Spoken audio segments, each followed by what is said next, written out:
saya baca tentang Fatihah ya, karena sampean pasti sering baca Fatihah. Supaya sekaligus jadi jimat lah gitu. Jadi kalau kamu sering di jalan-jalan yang mungkin sepi atau mungkin kan tidak semua teman Grab itu nasibnya bagus yang di Semarang Jogja, mungkin yang di Kalimantan di Papua kan ada yang 10 kilo gak ketemu rumah ya kan, yang lihat di TV itu kan kasihan kan, sudah 10 kilo gak ketemu rumah, penumpangnya kewekar preman tuh kan, ini makan orang enggak kan ujiannya dua. Kalau penumpangnya cantik itu ya kecoba syahwat, kalau preman takut. Jadi orang itu selalu ujian itu. Sing sedengan itu kan jarang orang itu. Jadi kalau penumpangnya perempuan cantik ujiannya itu syahwat, kalau preman ujiannya ketakutan. Kalau orang yang lemah bawa uang ujiannya kamu ingin garong. Jadi hidup itu memang semuanya ujian. Liyabluwakum ayyukum ahsanu amala. Makanya saya sering ditanya oleh teman-teman, Gus, nah ujiannya kenal wong wedok elek piye? Sama, kenal wong ayu ujiannya syahwat, kenal wong elek ujiannya ngenyek, itu sama-sama dosa. Syahwat ya dosa, ngenyek juga dosa. Wah elek keriting untune metu ya dosa ngomong gitu. Kadang-kadang orang berpikir enak kancanan wong elek gak dosa. Kata siapa kancanan wong elek itu ya dosa karena bawaannya ngenyek. Ngenyek itu menyepelekan itu. Makanya saya itu ya nggak mau berteman sampean. Nanti kan bawaannya ngenyek atau seneng ya tidak tahu. Ya sudah ada takdir saja kalau ketemu ya tak ulang ngaji gitu. Tapi ini ngaji terakhir, setelah ini ngaji biasa aja, tidak usah resmi gini. Ngaji kok resmi aneh. Pokoknya nanti suatu saat kalau pandemi sudah berlalu saya akan ngaji Rebone. Lalu ini ngaji.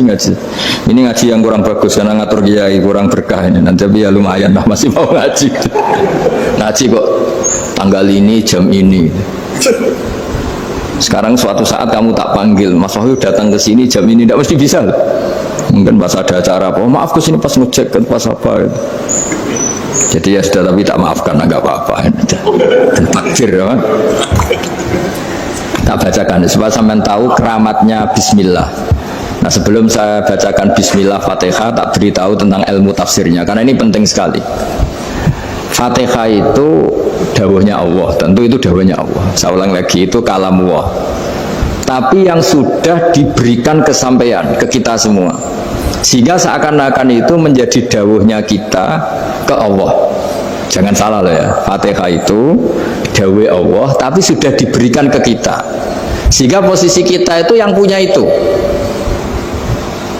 Nah kenapa ini perlu dijelaskan? Karena nanti ada kalimat iyyaka na'budu wa iyyaka nasta'in. Kalau itu masih kalam Allah, berarti Allah ngomong ke kamu, ngendikan ke kamu, kepadamu aku menyembah. Masa Allah menyembah kamu?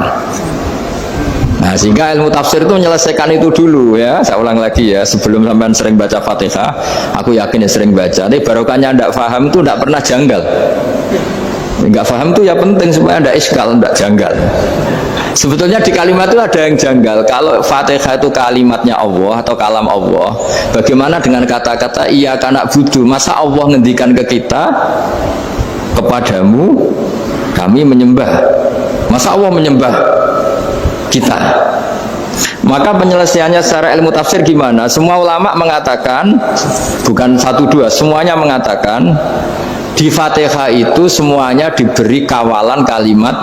Saya ulang lagi ya, di Fatihah itu semuanya diberi awalan kalimat qulu, katakan wahai hambaku begini ya, katakan wahai hambaku begini. Nah begini ini pelajaran dari Allah yang sudah diberikan ke kita. Terus kita mengatakan bismillahirrahmanirrahim, alhamdulillahirabbil alamin. Termasuk kita mengatakan iyyaka na'budu wa iyyaka nasta'in. Jangan bayangkan Allah ngendikan ke kita. Kalau Allah ngendikan kita berarti gini, hei Wahyu, ihdinas siratal mustaqim, tunjukkan saya jalan yang benar. Nah nanti kamu terus, ya Allah, Anda aja minta tolong saya minta tolong siapa kan? Jadi panjang kan? Ya, saya ulang lagi ya. Jadi itu di Ulumul Quran diterangkan gimana sebelum baca Fatihah ya.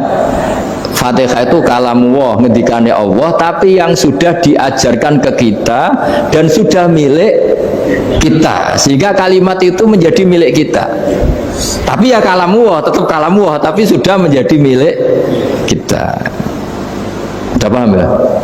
Ya pinter nah. Ya, karena kalau tanpa penjelasan seperti ini, Anda akan iskal. Bagaimana Allah, iskal itu janggal. Bagaimana Allah mengatakan iya karena butuh? Kan jadi aneh kan? Ya, jadi tak jelaskan secara ilmiah ya. Jadi kata ulama-ulama tafsir, ayat-ayat Quran seperti ini sebetulnya dimulai dari qulu apa? Meskipun nggak dilafatkan. Itu kan sama dengan qul huwallahu ahad Muhammad, katakan kalau Tuhan itu satu. Ya namanya Quran itu kan kalam Allah, membina nabinya, membina umatnya. Makanya dikatakan atau enggak, di sini tersembunyi kata qulu, katakan. Ya, jadi ya ibarat apa itu, kamu ngajari anak kamu lah, panggil jenengan bapak kulo. Itu maksudnya anak itu, kalimat itu kalimat kamu, tapi kamu ajarkan ke anak kamu. Terus anak kamu bilang, Pak jenengan bapak kulo. Nah, ketika kamu mengatakan jenengan, bukan kamu mengatakan jenengan anakku, berarti anakmu itu bapakmu, kan lucu kan? Anak kamu ajari jenengan bapak kulo, kamu engkau bapak saya. Terus anak kamu mengulang, jenengan atau kamu bapak saya. Berarti itu kalimat yang kamu ajarkan, tapi sekarang sudah milik anak kamu. Kalau itu kalimat kamu kan lucu, masa anak kamu bilang bapak? Nah itu seperti itu. Jadi ulama memberi solusi atau jawaban iyyaka na'budu. Ya itu sebelumnya ada kata-kata qulu, katakan wahai hambaku, hubungan kamu dengan saya adalah katakan iyyaka na'budu wa iyyaka nasta'in. Terus hubungan kamu dengan saya katakan juga dalam doamu ihdinas siratal mustaqim. Jelas ya. Jadi itu kalam Allah yang sudah milik kita karena diajarkan Allah untuk kita. Dong ya, ya sudah dong ya, gak jelas ya. Tapi bagus, gak jelas itu bagus. Kalau kamu jelas gak jadi dikrem, jadi gubernur. Min azimi fadliha kasratu asma'iha fadail ukhra. Ini cerita dramatisnya surat Al-Fatihah. Qala Abu Hurairah radhiyallahu anhu inna iblisa ranna khina unsitat Al-Fatihah. Jadi iblis itu begitu kesakitan. Ini kitab Abwaabul Farad karangannya Syekh Muhammad Alawi, juga kutipan dari beberapa kitab. Yang jelas beliau sendiri juga ngutip dari beberapa riwayat di beberapa hadis, halaman 1, 2, 3. Ketika Fatihah turun itu iblis kesakitan, kayak orang sakit gigi lalu tersiksa sisanya karena turunnya surat apa? Al-Fatihah. Artinya kalau Anda baca Fatihah dijiwai, maka Anda melemahkan setan, melemahkan iblis. Wa qala Mujahid khina unzilat Fatihatul kitab ronna fastama indahu asyayatin. Jadi ketika Fatihah itu turun, iblis itu terkapar lah kira-kira, sampai dijenguk banyak setan. Jadi kemana di ICU lah kira-kira gitu kalau sekarang itu, entah COVID entah enggak tahu, pokoknya di ICU sampai dijenguk banyak setan. Enggak tahu bawa apa enggak tahu, pokoknya dijenguk banyak setan. Nah, nyangoni karena ini apa? Ketuanya apa? Pingsan, sakit. Jadi iblis itu sakit sampai dijenguk anak buahnya setan-setan. Ya, semoga kalian semua tidak kenal setan. Kalau kenal berarti teman, apa?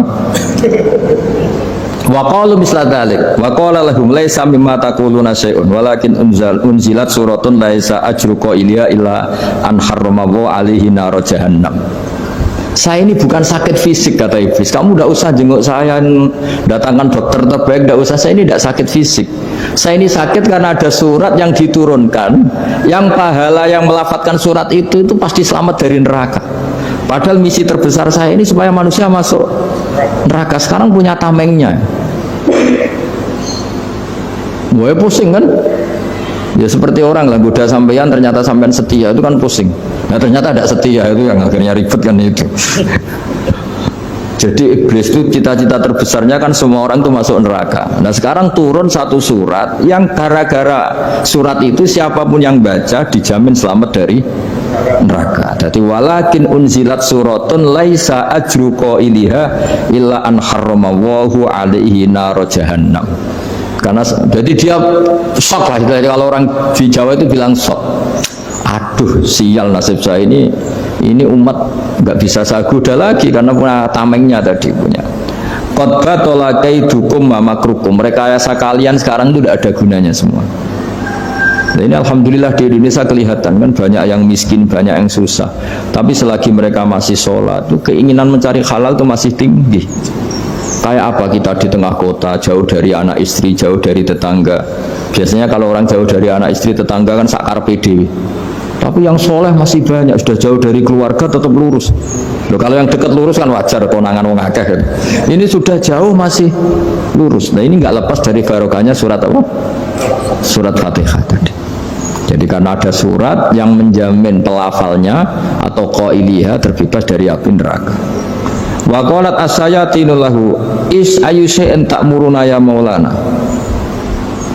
Faqala lahum idhabu wajtahidu hatta tukhfilu qulubahum hatta la yaqulu hadhihi surah. Lalu kita gimana? Jari para setan gitu. Lalu kita gimana? Terus kata iblis, sudah bikin mereka lupa sehingga tidak baca lagi. Selagi masih baca kita pasti keok. Jadi kalau sampean sudah jarang baca Fatihah itu berarti sudah bagian dari kemenangan apa? Iblis. Jadi kalau sampean sudah jarang baca Fatihah itu berarti bagian dari kekalahan Anda, kemenangan Iblis. Masih sering baca? Alhamdulillah. Berapa kali? Saya pernah kali sholat. Terus apa lagi? Ya, kalau ngajarin anak-anak mau itu juga saya doa itu juga kalau mengajarkan. Kok 5 kali tok itu? Berarti pas sholat fardu tok itu? Enggak 5 kali itu mendingan itu 17. Kamu itu ngitungnya jangan 5 ini. 5 waktu saja. 5 waktu itu berarti lumayan lah. Berapa? 17 ya? Ya. 17 ya? Ya. 17. Tapi kalau makmum tuh sering separuh kan, apalagi makmum tarawih. Ya kan? Makmum tarawih itu bacanya Fatihah ada yang sempurna enggak ya? Ya enggak lah. Baru alhamdulillah rabbil alamin mampu ruko ikut ruko ini gitu. Makmum kan yang tarawih lah. Kalau tarawih jarang sempurna ya. Fatihahnya itu. Kan imam sudah ruko. Kamu bacanya Fatihah sampai mana tuh? Baru setengah ya. Ya paling pas tarawih aja kan enggak sempurna ya. Apalagi kalau imamnya sing kilat tuh waduh malah. Nah ketika Fatihah itu sebegitu keramatnya, sebegitu topnya, itu setan rapat, singkat cerita itu yang tadi dipimpin oleh iblis yang sedang terkapar apa? Terus tali obatnya nggak ada, cuma dia shock karena ada surat yang turun yang melafatkan itu pasti selamat dari apa? Neraka. Nah ini gimana saran Anda? Sarannya adalah bikin orang-orang itu lupa, tidak baca Fatihah. Nah ini rapatnya iblis. Idhabu wajtahidu hatta tufilu qulubahum hatta la yaqulu hadhihi surah. Kala yuksiru qira'ataha wa la yakunu lahum ajrun wa thawabun bal yakunu lahum adzabun wa iqabun. Jadi saya mohon selama ini Anda sudah baca, tapi mungkin hanya rutin saja. Napa rutin saja? Jadi barokahnya ngaji ini kamu punya kekuatan atau punya semangat membaca karena ini surat yang luar biasa. Ibarat gini, kalau sampean tanya, saya juga sering mikir, masa Gus hanya surat kok punya kekuatan seperti itu? Di dunia ini kata Allah, mulai Nabi Adam sampai kiamat, nggak ada yang bisa menandingi kekuatan kalimah. Kalimah itu kata-kata. Nggak ada yang bisa menandingi kata-kata. Misalnya Anda nge-grab, berangkat istri cuek, berangkat cuek. Itu beda dengan ketika meskipun satu kalimat. Wes Pak, muga-muga dilindungi pangeran, mugi-mugi jenengan selamat. Itu menjadi teduh dan semangatnya luar biasa karena kayak mendapat support.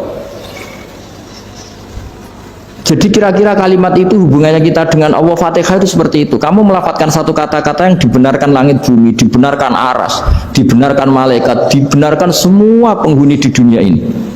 Sehingga itu efeknya luar biasa. Itu seperti gini ya, kamu cerai sama istri, terus nikah lagi katut babon.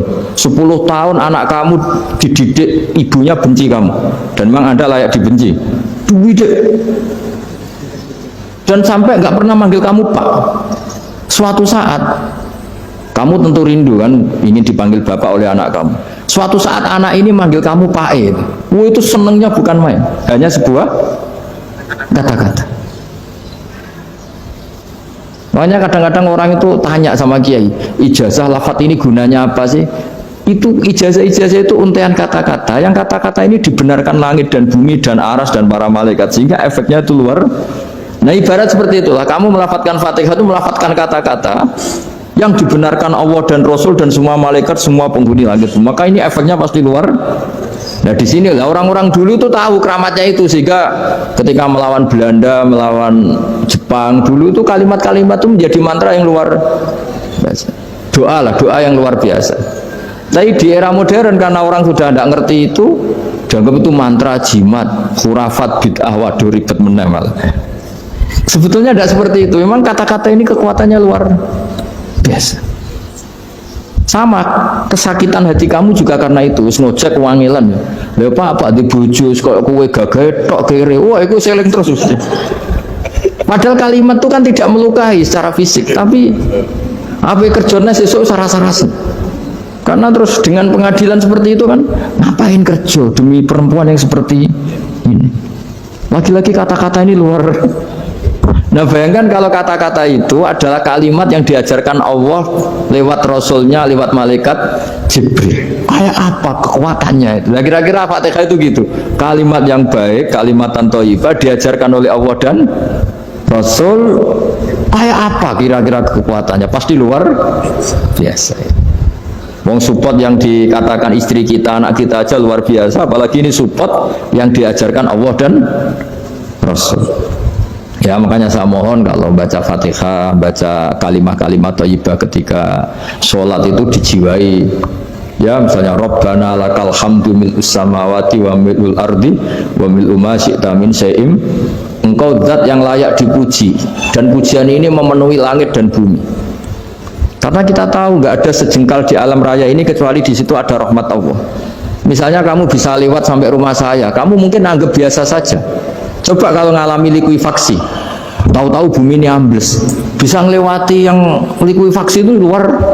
Tanyakan orang pernah ngalami likuifaksi di Sulawesi, itu melihat bumi bisa diinjak gak ambles itu, wah luar. Sama nggak ngalami itu sehingga lewat bumi ya biasa aja. Coba kalau ngalami seperti tidur, biasa aja. Coba kalau ada gempa, bahwa bumi tenang ini sudah nikmat yang luar biasa. Masa kamu ngakuin nikmat nunggu digituin? Ya kan? Nah, makanya baca Fatihah dijiwai lah, bahwa ini kalimat yang luar biasa. Nah, saya teruskan ya.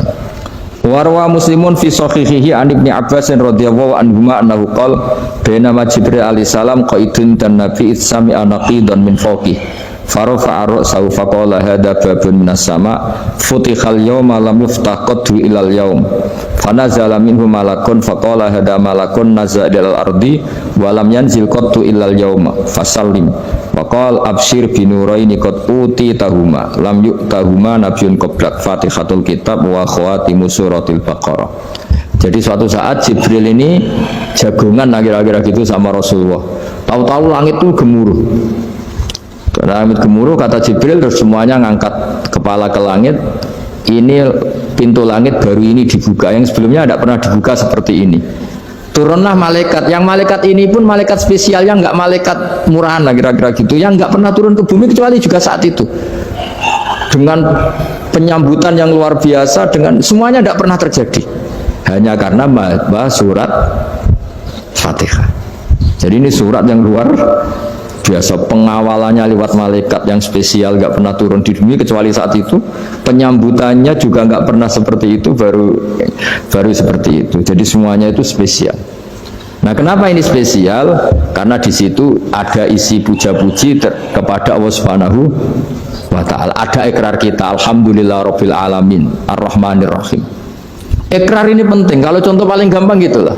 Kamu punya istri selama ini cerewet terus. Suatu saat ngomong, Pak, tak angen-angen rono wong lanang kayak sampeyan. Wah, itu langsung tidak ada lelaki sebaik engkau. Itu sama senengnya, masya Allah. Karena ada ikrar dari seorang istri ke kamu. Nah, bayangkan kalau ikrar kita sebagai hamba diakui oleh Allah Subhanahu, maka ikrar ini akan dicatat sebagai kebaikan kita yang kita panen nanti di akhirat. Karena ada ikrar. Kita ikrar bahwa alhamdulillah rabbil alamin, kita ikrar ar-rahmanir rahim, kita ikrar maliki yaumiddin, kita ikrar iyyaka na'budu wa iyyaka nasta'in. Sampean misalnya jadi orang Indonesia, ketemu orang Indonesia yang makmur di Jerman, terus lupa Indonesia. Kamu orang Indonesia? Enggak, saya enggak orang Indonesia. Mangkel gak kira-kira? Mangkel. Karena salah ikrar kan gitu. Ya, jadi saya mohon jangan anggap kalimat itu hal yang biasa, tapi luar biasa. Nggih, ngoten mawon. Assalamualaikum warahmatullahi wabarakatuh.